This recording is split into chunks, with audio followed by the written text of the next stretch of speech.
All right, everybody, how's it going? This is not a morning video. It's Tuesday. I'm actually shooting this at 3 o'clock. We're kind of wrapping up the day from being over here today, up in a little bit. I wanted to give you guys an update. We cleared out some space back here, did some more processing.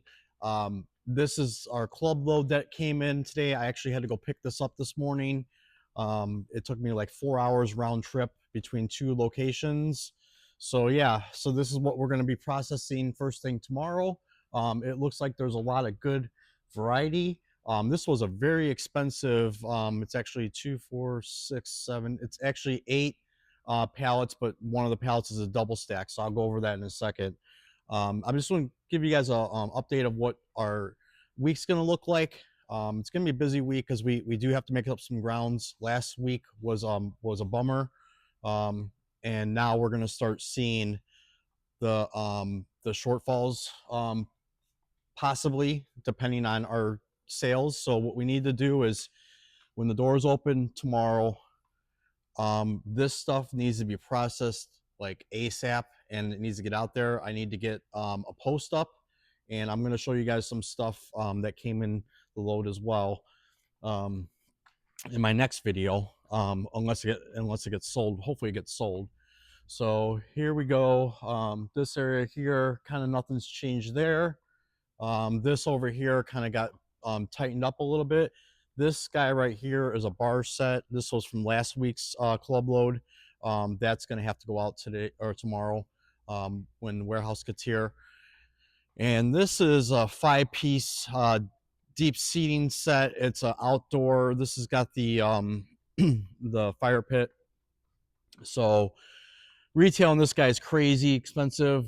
So I gotta just put this thing right at 50% and just see. We are gonna mark down everything here, so this stuff's gonna be at 50%. We're a little bit over 50% right now, but we're gonna put it down to 50% with the sale.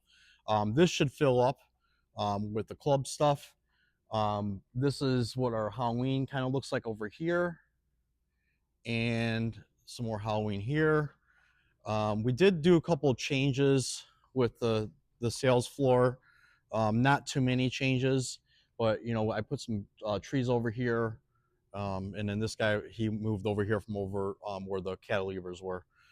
So yeah, so brown dot items, 3 for $1. We're gonna get that thing filled up. We just gotta, what we gotta do is when we open, I think I'm going to change the ads. I think I'm going to change the ad to one of the ads to just the store, like a high level of the store, high level ad on the store. And it's going to basically be, 10% off sale. And then we're going to do a couple things like, cereal, dollar bin items. And then we're going to also do, $5 clothing starting at. And then we're also going to do one for clothing itself. Buy 4 get 1 free post, and we're going to see if those two ads can bring the people in with the inexpensive items, and that's what I'm really hoping, guys. And then, like I said, we're going to have to mark some stuff down, so I think this stuff's going to get marked down. All the heavy hitters in the store are going to be at 50%. I don't really care what I'm having at now versus what it's going to be at. It needs to be at 50%. We need to, see if that's the reason why we're not getting sales, because over the weekend, like I said in my last video, the biggest thing that we sold was a pool, and that was like $270. So none of this stuff went. So I think that the prices are scaring people, or it's just not. It just needs a little bit more. So we're gonna find that out. What I want to do today is talk about inventory. Why our inventory still is not filled with other things besides our club and this last mega load that we bought. I was just in there today and I was looking at there was some holiday stuff, and the price that their people are paying for these holiday loads, and I'm pretty sure it has to do with the Halloween stuff that's in it. I think when I checked it, it was like over $8,000 for 22 pallets. So guys, I don't know if that's an end user like me buying it or it's a broker. I'm pretty sure it's a broker because unless it's somebody that's new to the business that got onto that market. But I don't understand where people are taking such a little margin unless they're selling it at retail or even higher than retail. And that's what it's got to be. It's got to be price gouging out there. Price gouging to me would be like a discount store charging either retail or close to retail or even over retail. That to me, that's what, when I say price gouging, that's what I mean. So basically what's happening is there is inventory available now. Those that didn't save enough from last year are now going to have to pay up, and I see it every year. I've been seeing it every year for the last 5 years. Every year it seems like when these loads are available, they are a pretty penny. So I'm not going to participate in it because I'm not going to get myself on the hook for that type of money when the last, like I said, the last 5 loads that I bought basically were break even loads, and all that processing, all those sales that took place, that capital could have been given to another source, and I could have got some other inventory because I can tell you right now, this bargain bin thing, even though we're selling $1, we are making money, $1 at a time, but we are making money. This load right here with the cereal, this is not a good load. I did have a snack box attached to that, and that sold out. And basically, it brought me 3/4 of the way to what the load cost me. So now that I add the cereal that I sold from that load, we're right at about a break even. So basically, what you guys see here, this is my profit at $3 a bag on the bigger bags, $5 a bag on the cocoa dino bites, which there's only a few in there. See, there's not that this is about halfway filled. This is my profit for that load. So tell me if you guys are watching this and you're like, what do you mean by that? Okay, well, you spend, let's give you a number, $11,000. Spend $11,000. I had to sell everything but what you see here to get my $11,000 back. I mean, granted, I got some more pallets in the back, which is going to put me a little bit over, but normally when you put your capital out, guys, you want to be double. You want to double down. Sometimes you can triple down, or whatever. Whatever I'm saying double your money, triple your money. That's what you want to be doing. If you're not doing that with this much overhead, you just got to keep looking, and I am looking, and I'm not seeing. So we're gonna have to figure something out. I saw somebody posting nail polish for $1 each, and I got mine for $4. So I think I'm gonna kind of laugh that one out because my customers are paying $4 for $1, but as you can see, we're still. This was I believe this was like 5,000 nail polishes, and this is what we're down to. So could you imagine selling one at $1 at a time and then having this left, and then that's what you got? I mean, I think we made some money on that load, so I'm not going to complain about it. But that, this is nickel and dimes, guys. We need heavy hitters. We need the items that are $200-300. I was looking at vanities.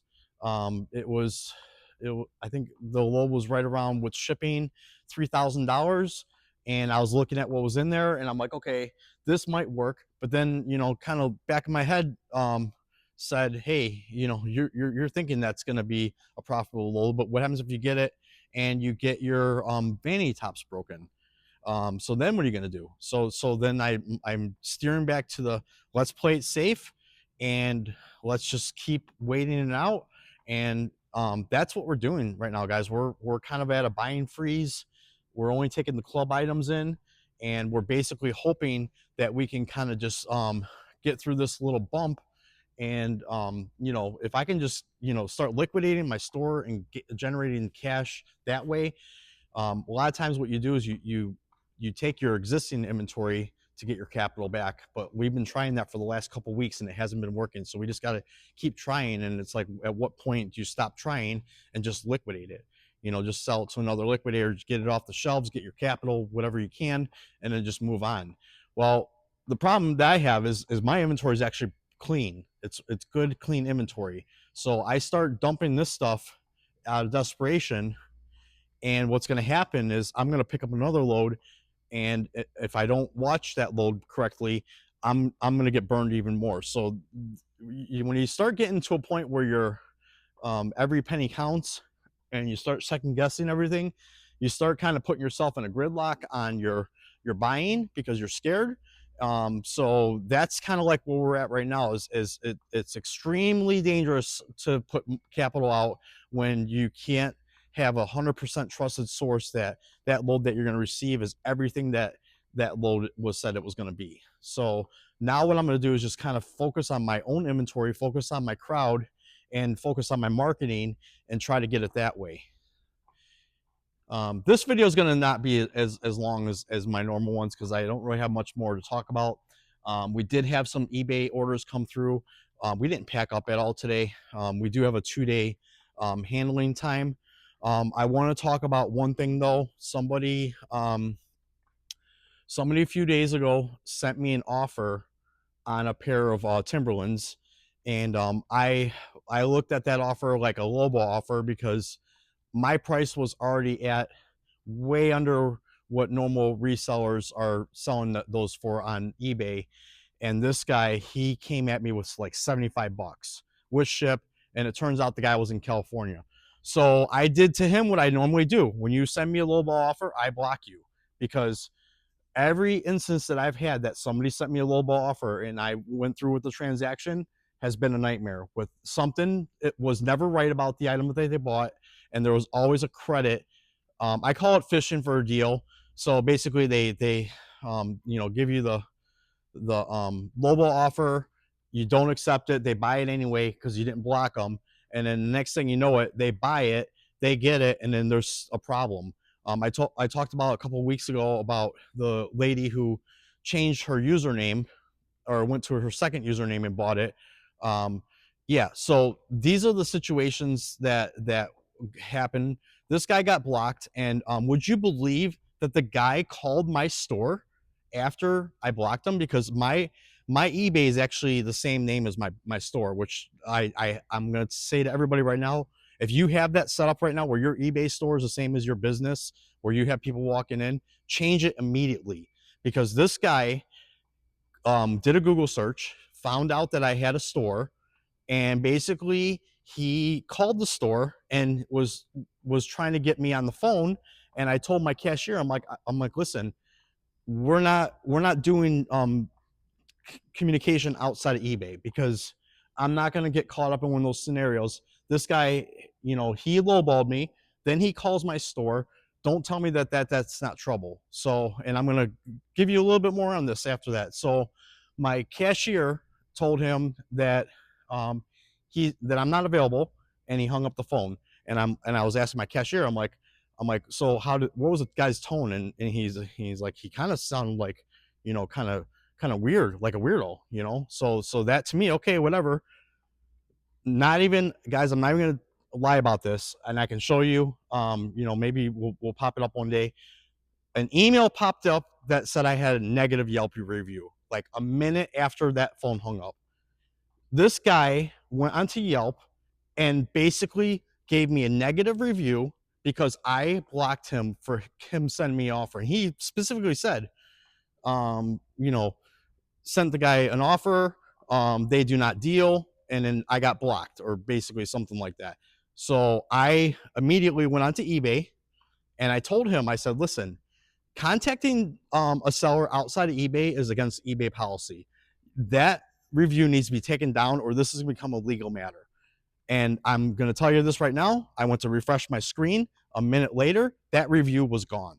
So these are the things that you guys got to watch out for with these scammers, with these guys who go on eBay and they just totally just think that they own the platform and name the price that they pay. And when they don't get their way, they do everything that they can to, sabotage a business, or hold somebody hostage over, getting their price. And I'm gonna tell you right now, I do not tolerate it one bit. When this type of thing happens, where somebody, sends me a lowball offer, basically, I send offers out all the time on everything. And if maybe it's not the offer that you don't want, but here, let's break this down. Timberland boots, right? Sent to California. All right, so what's that going to be after shipping after eBay? I'm going to be selling those things probably like under cost at that point. And I don't think that it's right that a pair of Timberland boots that you would pay, anywhere from 130 to 160 retail for, already set at like $81. Then an offer goes out. Basically, he wanted to get it for, I get it $6 cheaper, but the price that I sent him the last offer for, nobody's selling those shoes for that price. He should have just said, wow, I just scored a good deal, hit the buy it now and have a nice day. But no, this guy, he had the audacity to try to beat me down even more. And then what he tried to do was get his way by giving me a negative review because he didn't get his way. And guy needs to grow up, because that's that in life, that doesn't get you anywhere. It basically got you on a blocked list. And I'm going to do it to the next person and the next person and the next person, just because I don't feel that I should be forced to take people's offers. When I set my prices super cheap. I put my buy back box to make sure that if somebody's searching for that item, it basically gets sold. And I'm going to tell you right now, my eBay sales every day are very steady, and it's working. I mean, I'm not getting as many sales as I want, but it's steady and it's working. And when those offers go out, people do take those offers and I do get sales. So to me, my business plan works, and I'm not going to sit there and let somebody talk me down when I know that I'm the cheapest. And given the fact I didn't know that he was in California until his number came up on our caller ID, but basically that tells me that I was going to get the short end of the stick on that deal. So watch out for these eBay scammers, guys. There's other ways out there, and every time they pop up, I tell you guys what's going on with these things, with these people, and some of the things that they try to pull. Another one, I shipped something out and they said that it was a microfiber missing out of it, and then I opened one up that I had and I said, this is where the microfiber should be, and sure enough, they texted me back or messaged me back and said, oh, I found it. So I was like, yeah. So if you take their word for it, you're basically gonna give credits where credits are not due, and you're gonna shortchange yourself. So watch out for that, guys. I appreciate you watching. Like my channel, subscribe if you want. I'm gonna try to post videos every day, as much as I can, just to give you guys day by day, because like I said, I want to document this process. This is gonna be crazy when we have to start really getting into the dirt with these prices with the store. I'm gonna have to start figuring this out very soon. The end of the month is coming. September 1st is coming, and we need to make sure that we maximize every sale next month. I mean, obviously this month too, but next month we're going to have to maximize, because we need to start hoarding cash for our next step. And right now it seems like we're just like catching up and not even breaking even at this point. So real discount store failure, real problems. This is not something that's clickbait. You guys are seeing it, how it's happening, and I don't see anybody else out there having the problem. So that must mean that everybody's doing well. If you're not doing well, put some comments down there. If you want to reach out, reach out. I appreciate you guys watching. Thanks. Have a great day.